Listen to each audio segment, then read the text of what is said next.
All right, good morning, world. You're in the office with Joseph Skoda, G.I. Joe Skoda, from the Central Coast of California, retired Air Force. I love it. Journey took me all around the world, and I meet some of the most interesting people. And right now, many of you know I'm a Toastmaster. And it's funny because our guest today is also a Toastmaster, but has done so many other things besides that in her life. And she's not only has her own podcast and the author of many, many books, probably thousands of interviews all around the world, and she has some great inspiration to bring to the rest of us. And I really want to introduce Miss Ellie Kay because she's the best-selling author, like I said, of 15 different books: Lean Body, Fat Wallet, Heroes in the Home, all those different things. It was the Heroes in the Home that caught my attention, being military. But I want to know, who is the real Ellie Kay? Oh, wow. Thanks, Joseph. Appreciate it very much. One of the other things that I guess is my claim to fame is that I'm a mother of many. I married my husband, and he had two beautiful daughters, and then we had five more children in the first 7 years of marriage, and so a total of 7 kids. We moved 11 times in 13 years being in the military. My husband's a fighter pilot in the Air Force, or he was, and he retired. But we were on the road a lot, and we had a lot of kids, and we had a lot going on all at the same time. And that is kind of another part of me that makes me a little bit unique from some of the other listeners that we have joining us today. Sure, no, that's exciting. And I do understand. I haven't been to 11 different bases, but I have been stationed at 7 and deployed to probably another 5 or 6 over my 21-year career. And you know, probably as well as I do, having the spouses in the military deployed a lot or traveling a lot, that has to be hard on the home life. What do you want to tell us about that? Well, it truly is. So we currently have 3 sons that are serving right now. We have a Naval Academy grad who is a Marine. We have an Air Force Academy grad who's a fighter pilot. And then the baby's wayward because he graduated from West Point and he's in the Army. And so we see those boys in their ops tempo that they're going through right now. And currently my daughter-in-law, her husband's a Marine, he has been, he's on duty right now and away from home for a couple of weeks. And so, of course, what happens to her? She's moved to a brand new place. The washer breaks down. The tire is flat on the car when she goes out into the garage. I mean, all kinds of things are happening. So it's what we call the Tdy Syndrome as a military family, because when that military member deploys, everything breaks down. I can relate to that so much. My son's serving in the Air Force right now, and he happens to be in Germany, and he's seeing his own career path, and his wife's at home like, what do I do, and where do I go? And I had a brother who served in the Marines, and another brother who did some time in the Army. So we're a military family also, and because of that, I actually became commander of the American Legion and Disabled American Veterans in Santa Maria. A pretty exciting path I've taken. But I know, even when I was in the military, and I'm a retired officer also, but I started off enlisted, I never really had the self-confidence to speak anything outside of a script. You know, I'd read attention to order, such and such, distinguish themselves. I never had the confidence to really go out there and put me and my word out there. How do you do it?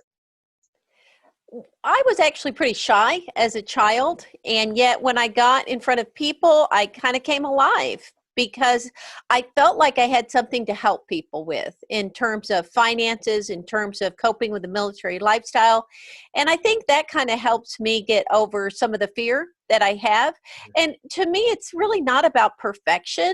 It's about what you're presenting. It's about the information. It's about the people that are in the audience, the people that need to be encouraged by, need to be helped maybe in a practical way by what you have to say. So when I put those kind of fears or concerns that I might have to the side, then I just go out and do it. And a lot of times throughout my career, I've done things scared. So I do remember the first time I was on CNBC hitting from a satellite media type of hit.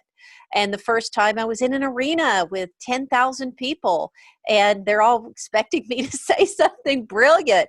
All of those things. I was scared spitless, but I did it scared, and it was a great experience. I can relate to some of that also. In our Toastmasters clubs, you might have 10, 20, 30 people to speak to every now and then. But a couple of years ago, I was asked to speak in Reno. 450 people, like, whoa, that's a whole different experience. You just have to do it. And Right. it's pretty exciting. So we all have that nervousness inside. I know you have this podcast and this website with your daughter. You want to talk to us a little bit about what you're doing there? Sure. My daughter and I have the moneymillhouse.com, and that is a podcast that helps women who make and manage money. Our guests are a wide variety of experts in their field when it comes to finance, and we talk about everything from side hustles, which is kind of all the rage right now with the pandemic going on, and people are building up side hustles, or they're discovering new ways to be able to generate additional streams of income. And we also talk about things that relate to women and money, being entrepreneurs, being able to set up budgets and stick to them. Multi-generational finance. Bethany, as a millennial, is constantly telling me about new apps and new ways to do things. And I, as an experienced cusper on the cusping edge of a boomer, I help her with some of the experience long term when it comes to investments in retirement and funding 401ks, elements like that. So it's a really nice mix. And we were actually named one of the best financial podcasts in America by The Simple Dollar, and we were very excited about that. And we just try to get the word out. Wow, that's really exciting. I wish my son would catch on right now. And money management is huge because they don't teach, at least that in most schools that I know of. I didn't learn a lot about money till halfway through my career. I realized I didn't have enough. So I understand the side hustle bit quite a bit. During my military career, I almost always had a part-time job, and I went to school, got my master's, and eventually my PhD. But I understand that journey. And even the education doesn't guarantee you're going to have enough side hustle to make things meet. But that's really exciting about that. Now, do you have any, friction when you try to tell someone they need to be doing something that they're not doing? Do you ever run into friction from people? I try not to give unsolicited advice. I mean, I'm not a super big fan of unsolicited advice myself. As a matter of fact, I was in on a meeting recently of high-end speakers, and one of the men there just decided to kind of talk to me about my virtual background in front of everybody. He told me that it ghosted, that it was distracting, that it wasn't good, that I needed to change it. And then he asked everybody else to weigh in on it. Like, yeah, isn't this bad? Isn't this distracting? It's like, what? So I'm not a fan of unsolicited advice. And I know what it's like to have someone preaching at me about topics that I really didn't ask their opinion for. So I try to just give my advice to people that are looking for it when they're ready to hear about it. And that seems to work out really well, whether it's speaking on a podcast, on a television show, at a live event, or even directly on military bases. We try to just reach people where they're at. And for example, when I talk to military bases and the really younger demographic, they're 18 to 25-year-olds. They're called LMIs, low to moderate income. And as we talk to them things like buying a truck and the smartest way to be able to avoid losing $8,000 in 30 seconds. And that's what you lose. Joe, do you know how you lose $8,000 on a truck in 30 seconds? You buy a brand new one. Exactly. You buy a brand lot. Thank you. There you go. You would think, I didn't know when I was 25 years old, though. I didn't realize that. And so people are usually interested. We usually find something that they're interested in, whether it's buying things online. We're doing a lot of that right now. And you can just go to retailmenot.com, or you can download the app. Before you buy anything, whether you're buying something on an app or you're buying something online or even in a store, you just go to that site and you get money off. For example, with the pandemic, I've been getting groceries delivered curbside. because I don't really want to go into the store. And my first order at the Walmart grocery at Retail Me Not, I got $10 off my first order of $35 or more. So why not save what you can? So we give really, really practical tips like that that a lot of people are interested in. That's a really good point. And I've been following, millionaires and real successful people over the years. And more often than not, they're looking for a deal. They're always negotiating. They're not paying the price asked. And that's how you hold on to your money. It's not how much you make. It's always how much you hold on to. Right. And I find that pretty exciting. Like you said, lose $8,000 just like that. Just like right. that. I'm proud, even though my son bought a new truck a couple of years ago, he paid it off brand new in 2 years. I am amazed at how he did that. He's much more financial savvy than I am. So I cannot give him advice. I asked my son for advice. And not all of us are brought up that way. And even in the military, I've known a couple of millionaires who were enlisted in the military. One Right. he inherited from his grandfather. He's like, I love the military. I'm still going to stay in and get my retirement. And the other one, he grew up in money, and he just wanted to get away from the family and do something different. So yeah, and you may be surprised at who's a millionaire. I mean, when you add up all your assets and you subtract your liabilities, so people that are pretty much debt free, or they try to live a lifestyle of being debt free, they try to double up on mortgages or pay it off in 15 years instead of 30. And when you talk to people like that, you're talking to a millionaire right now, Joe. And I don't really feel like a millionaire, but I am, because my assets are 7 figures. They're more than what my liabilities are. And that's because, I'm older and we're approaching retirement age. So theoretically, by the time you're close to retirement, you hopefully will be a millionaire in what you have in your pensions, in your 401k, in your home, and assets like that. Absolutely. No, I totally agree. I'm not the millionaire yet, but I do have multiple streams of income. I do realize the benefit of those kinds of things. Boy, really quick, tell our audience, and I know, how do you make a 30-year mortgage and pay it off in 15? What's the simplest way to do that? Well, I mean, the really practical way to do that is to take half of your mortgage payment and pay it every 2 weeks. And that's the 13th payment principle. And at the end of the first year, you're going to have made 13 mortgage payments instead of just 12. And you'd be surprised at how something just that very, very simple can really start to add up. And then, of course, as you go down the road, you may want to refi. Now is a very good time to refi, by the way. You may want to refi from a 30-year to a 15-year, and then that kind of forces it. Of course, you don't want to be house poor, and you don't want to have mortgage payments that you can't afford. That'll be a real hardship to make. It's better to go ahead and take a 30-year and pay it down than it is to get a 15-year that you can't keep up with. That's a good point. My bank won't let me allow to make 2 different payments. So I just added an extra $100 a month. Just added an extra $100 a month. And that's a big deal. Just that little extra. Right. A card payment, a credit card, mortgage especially, where you want to pull that debt down. So that's really exciting thing. So money management is huge. And you have the great website. Tell everyone, what's the name of your website again? Well, the website that we've been talking about this segment would be the moneymillhouse.com. That's our podcast. And then you can also go to elliekay.com, ELLIEKAY.com. And on that site, I have a lot of different resources. I have a blog that I managed to talk about ways to save money on that blog. So those are 2 of the websites. And then we'll discuss the third one in the next segment. All right. Well, hey, everyone, we're going to take a quick break. Stand by. We're going to go over. Make sure you look up those websites, and we're going to talk a little bit more about the military and some other aspects that Ellie's involved with. So stand by. We'll talk to you soon. Bye now. Or not bye now.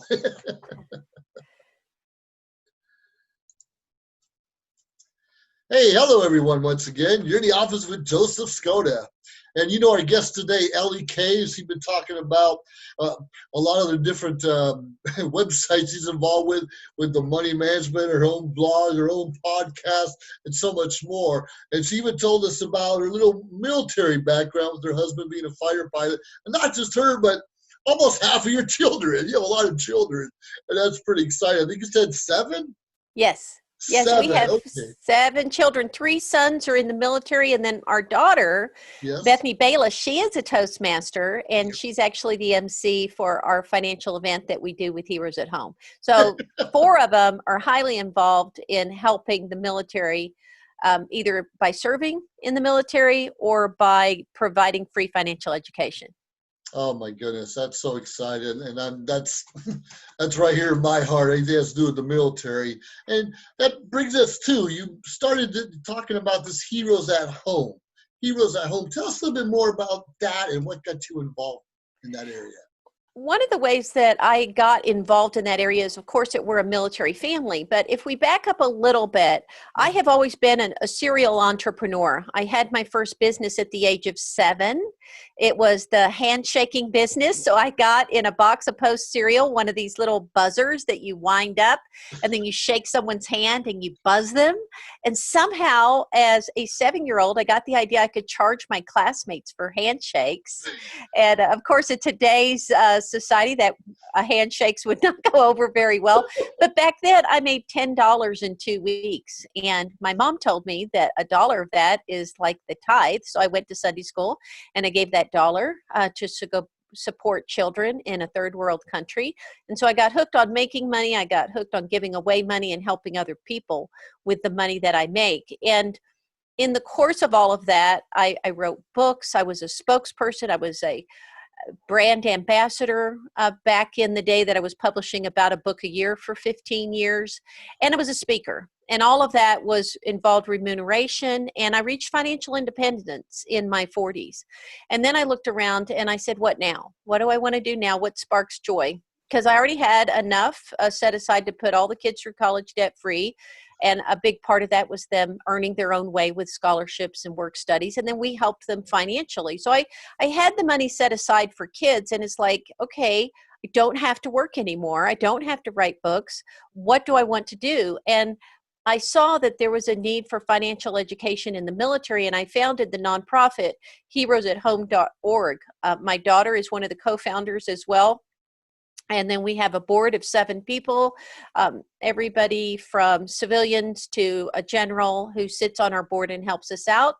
And we became what's called SAF, MR approved, that's Secretary of the Air Force approved. There's only 3 nonprofits that are approved to go directly on base and teach financial education. And that basically means they trust us not to sell annuities to airmen. And they trust us not to sell things from the platform, but to just provide that, no kidding, good, solid financial education. And that's what I did. USAA came alongside me as a partner. Experian was a partner that funded us. And we ended up, Joe, doing 55 events in 35 bases and 4 countries over the course of 4 years. Wow, that's pretty good. And your husband is already retired then? And you're just... Well, my husband now, I mean, you can't, he's like you, Joe. I mean, you can't keep a good airman down. I mean, they may retire from one, but they're on to the next. So he works for Northrop Grumman. He's a chief test pilot doing some secret spook stuff over there with them. And he can't tell me anymore, because why? What would happen if he told me, Joe? I know. He would have to shoot me, right? I know. That's the overused cliche. So Bob does all of that, and so we toured. We went on tour for 4 years, and then after that is when we decided, okay, Bethany had gotten married. She wanted to have a baby. Mm-hmm. I really liked my husband, and I was on travel 70% of the time. So I thought, I want to come back home for a while, but I still want to provide this education, free financial education. And so that's when we launched the Money Millhouse. So we can do that and not be on the road. And yes, we do travel a little bit. Well, we used to. But the preponderance of the work that we do can be done from our home studio in podcasting. Sure. No, I totally get that. I was a realtor a few years ago. And I loved it. It was a lot of fun. It really wasn't my niche, but trying to get on a military installation to teach the airmen officers, the military themselves, about the financial benefits of owning a home, you have to pull teeth to get the permission to go on base and teach those kinds of things.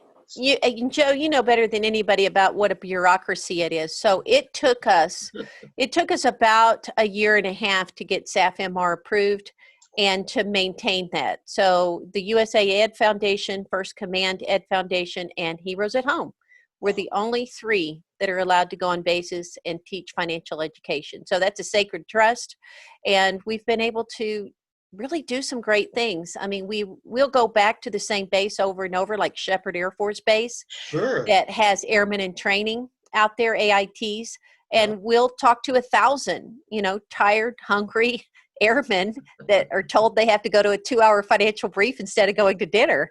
And you talk about a hostile audience.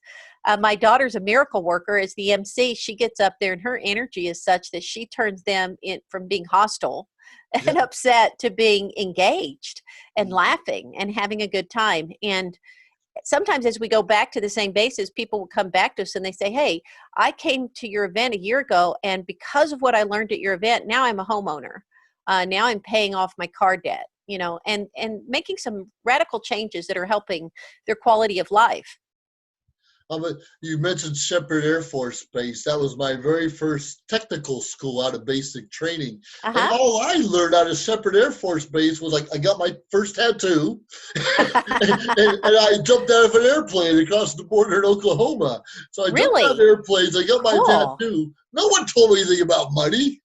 Right. So that's why we came along to kind of help airmen in training like you. And for those that are listening that are not familiar with the process of how things work in the military, you graduate from basic training and then you go into your area of specialty.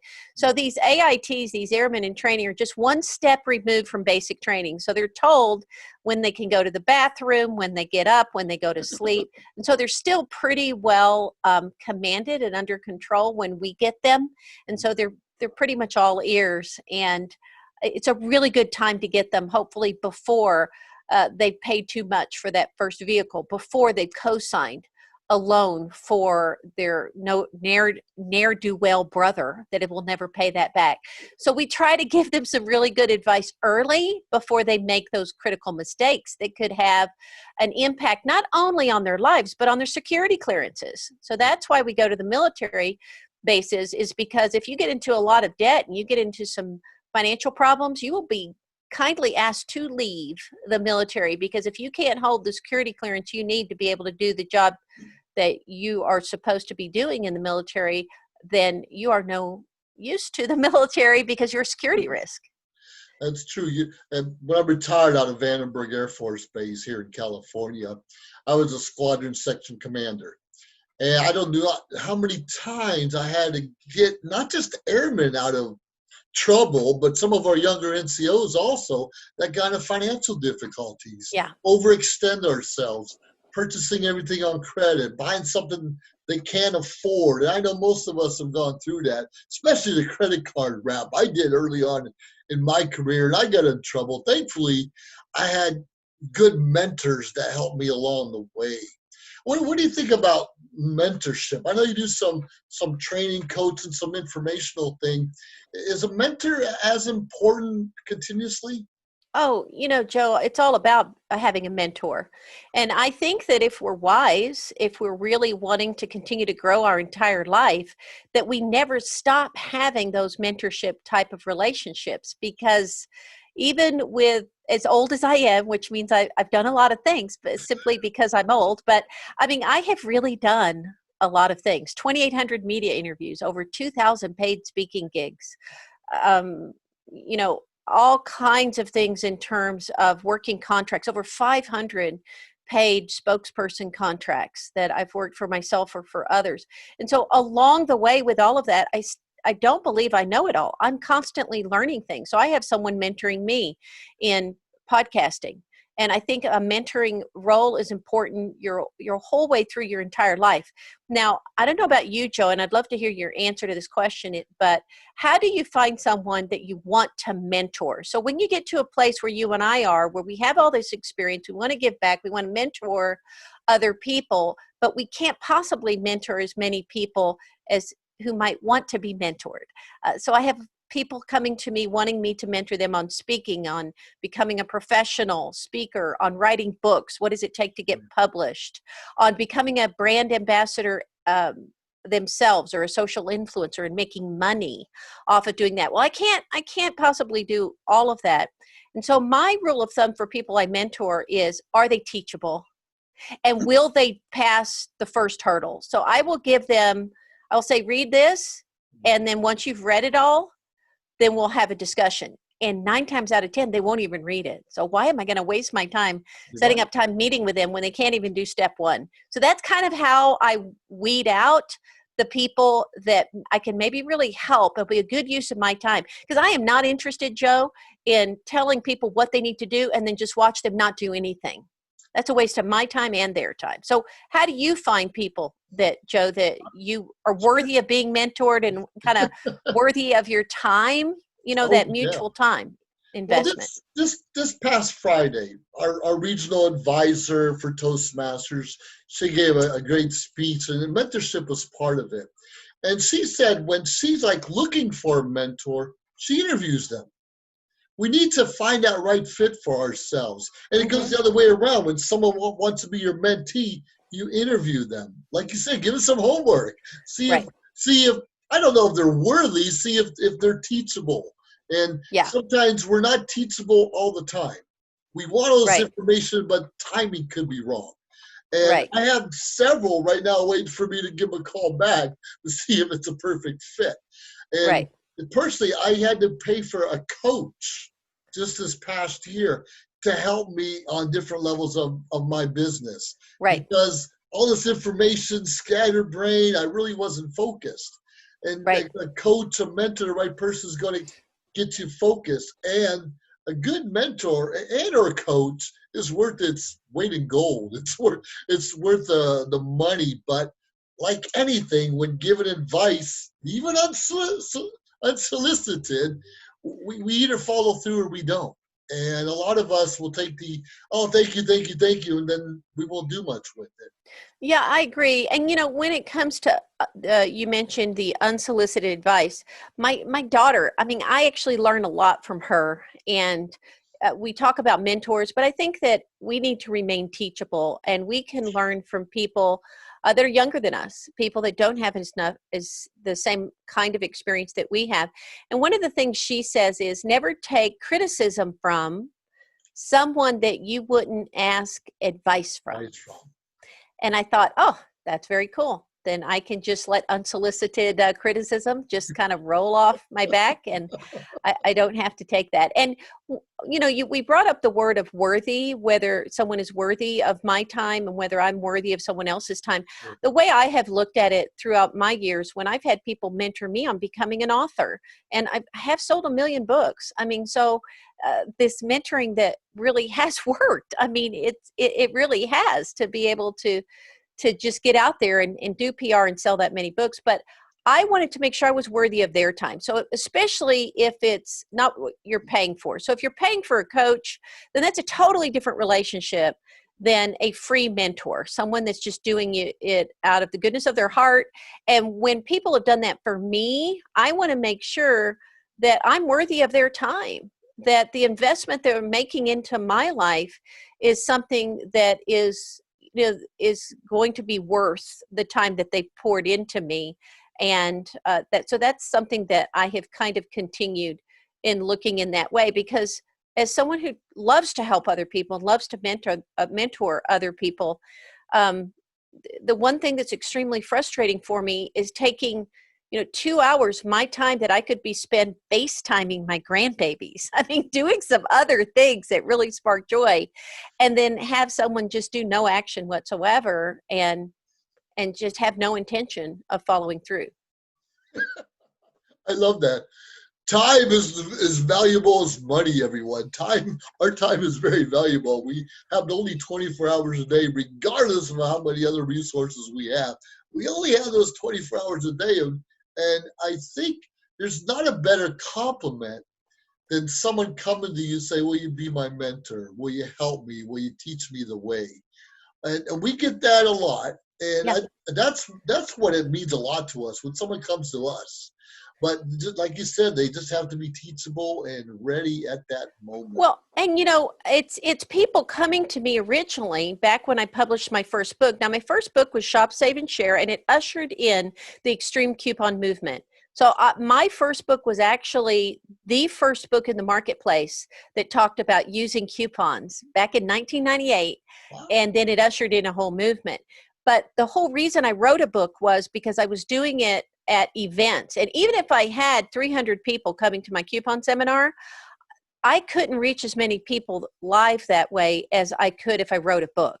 And I think that now you fast forward it in today's culture, sometimes there might be a point where you're going to want to create a course, because you can only help so many people mentoring them one-on-one, but then you can actually take it further and create a podcast that could help people and mentor a lot more people in that way, or other kind of digital content. So I think there's ways that we can mentor without the one-on-one, and that can be highly effective.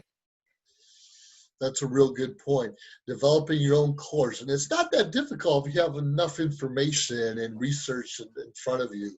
But we often need someone to help us along that way. So we're going to do what we can do. Really quick before I let you go, I want to hear a little bit about your accredited speaker experience.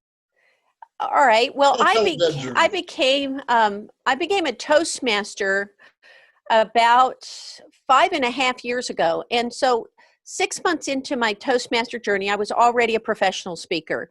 And I joined to be able to practice new material, because I would rather try out a joke in front of 25, what I call family members, because that's what Toastmaster feels like, the clubs I belong to. I'd rather have a joke fail in front of 25 friends than to have it fail in front of 500 airmen. I mean, it's a really big fail, Yep.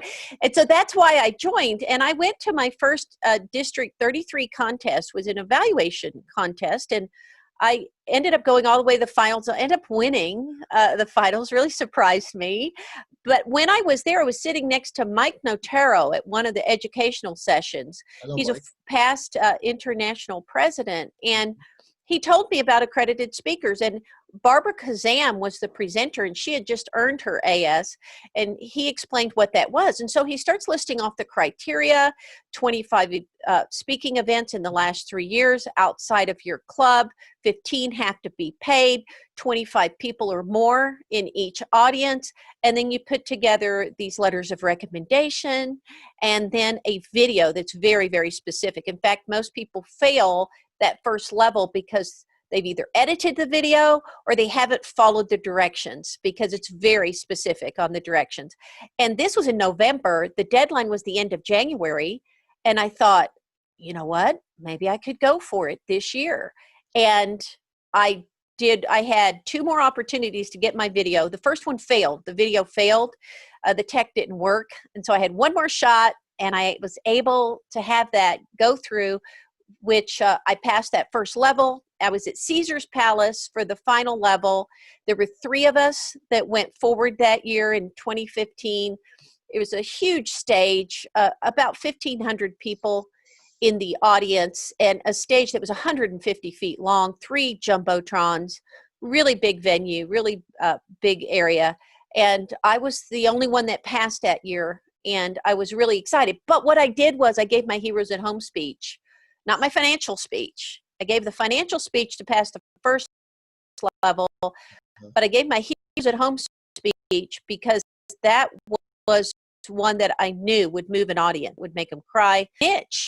It was my, and I think that was a decision that worked that year.